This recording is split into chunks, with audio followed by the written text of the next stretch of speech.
N'oublie jamais ceci. Et s'il y a une chose que Satan déteste au maximum, c'est que celui qui adore Dieu soit riche. Je te dis la vérité. Il peut te laisser prier, il peut te laisser chasser les démons, il peut te laisser faire tomber les gens. Mais la richesse, quand tu décides d'y entrer, tu deviens la cible de Satan. Alors si tu deviens la cible de Satan, tu deviens l'attention de Dieu. Parce que seule la richesse révélera mieux ta rédemption et le salut. En d'autres termes, le salut est incomplet quand l'évidence, la manifestation de la richesse n'est pas encore arrivée. Ram Wafo dit, seule la richesse révélera mieux ta rédemption. Amen. Mais on va voir ce que l'apôtre Pierre dit.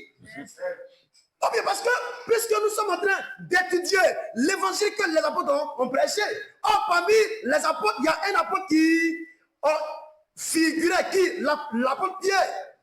Ou bien, il a aussi parlé de ce sujet de la richesse. 1 Pierre 1, le verset 18. Sachez que ce n'est pas par des choses périssables. Ce n'est pas par des choses périssables. Pas de l'argent. Ou de l'or. Que vous avez été rachetés. Or, Raoul Wafo dit que, frère, c'est la richesse matérielle, l'or et puis l'argent qui vont quoi? Mieux révéler notre rédemption. C'est grave. Amen. Amen. Donc, nous comprenons que ce type-là, ce n'est pas un serviteur de Dieu. Amen. C'est un Nicolaïte. Il adore qui? Oh, le Dieu Mammon. C'est un mammonier. Amen. Alors, poursuit. 1 Pierre 1, oui. Le verset 18. Sachant que ce n'est pas par des choses périssables. Pas de l'argent. Ou de l'or.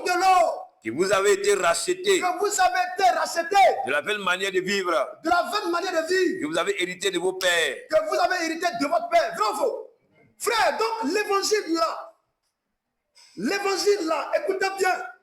L'évangile vient nous impacter spirituellement.